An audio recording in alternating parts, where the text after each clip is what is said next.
And I have a question for you today. In your speech, you clearly mentioned that the market forces have a great impact on the economy today.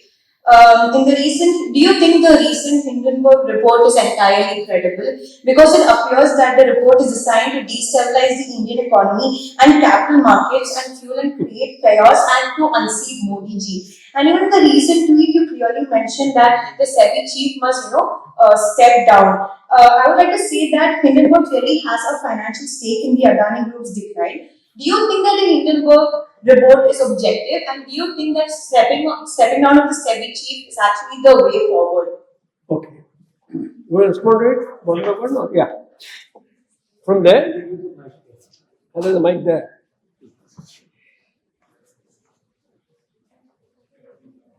I prefer writing sort of lose your nuances. What exactly was the question? This is about the Hindenburg report. In fact, it's somewhat off track because the discussion today is about United States relations, but yeah. Okay, what was the original Hindenburg report about? That certain share companies have been used for round-tripping money to influence the share market prices of other. Okay. Nobody has refuted. There is no earthly way of economic science to explain the inflated share prices of other. So that is going on, fight in the Supreme Court. So SEBI is looking into it, but never coming out with a reply. But now, the present report of Hindenburg clearly establishes the regulator has a conflict of interest. She had a dealing with the shell companies which were helping the bank. Now, this is a very serious matter.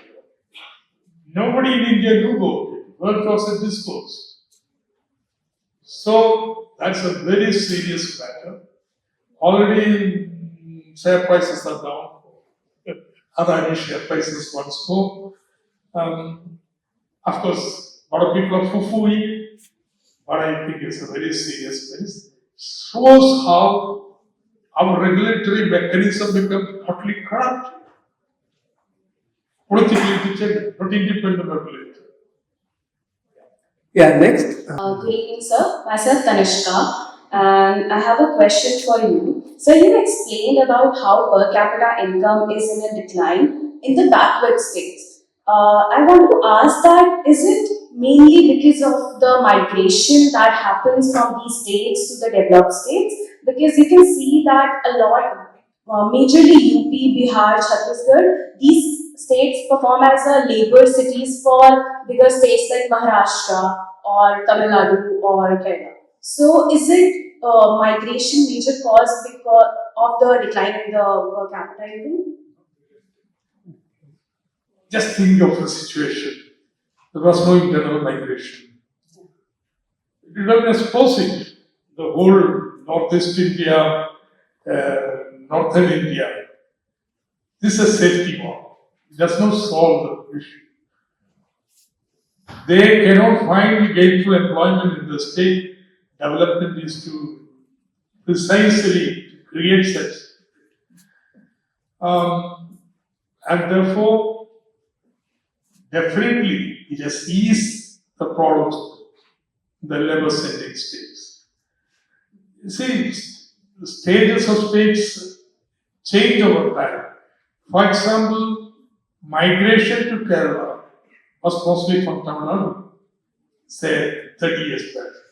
But you don't find any Tamil labor in Kerala anymore.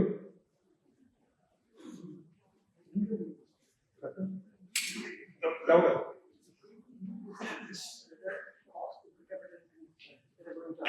No. When people leave the state, per capita income does not decline. See, their surplus, even when they're staying there, they would be accommodated as residual labor at this kind of employment.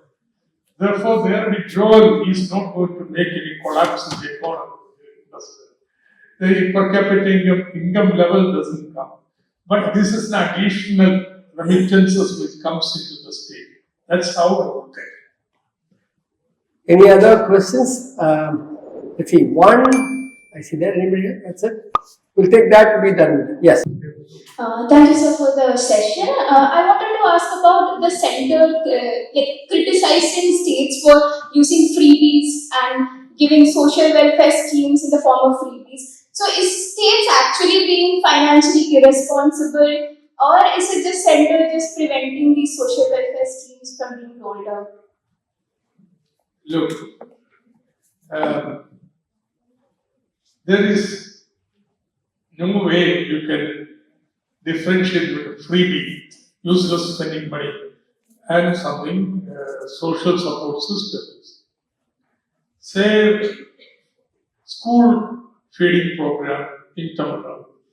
It was criticized at that time as freebie, but it created an environment for very rapid increase in the extension of enrollment in the schools.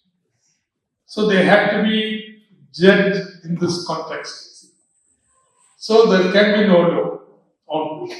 It is a political process. We became somebody overestimates and makes the promises. They will not be able to deliver it, and they will have to pay a political price.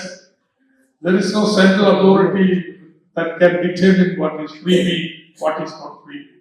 Particularly when they are also making a lot of declarations on the eve of the election. Okay, we have a final question. And finally, Yes, sir. in this country where the global ranking, you are the lowest everywhere, hunger, everything.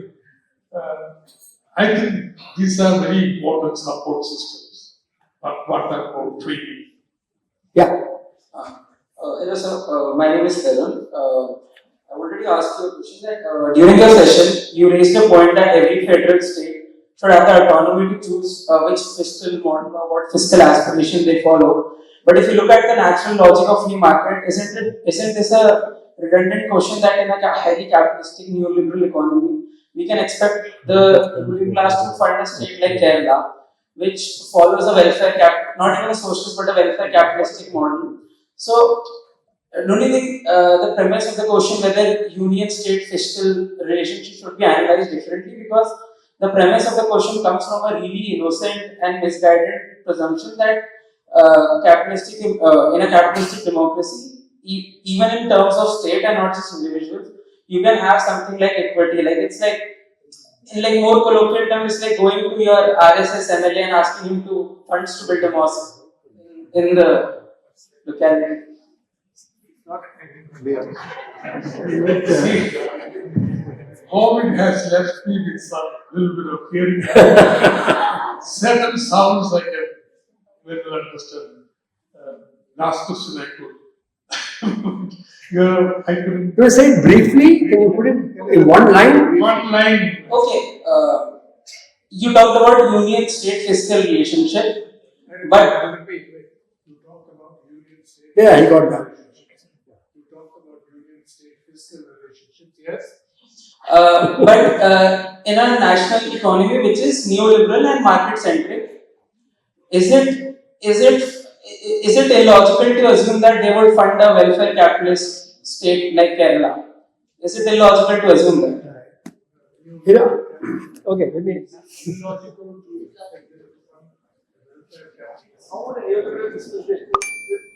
Yes. Now,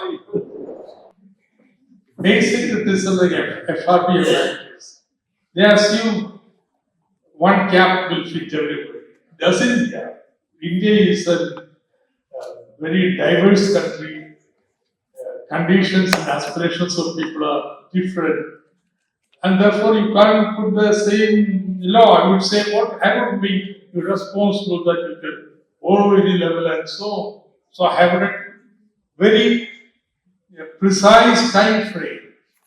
Okay, to come over this hump, we need additional fiscal accommodation to this diet. That kind of accommodation should be possible. That's what I say.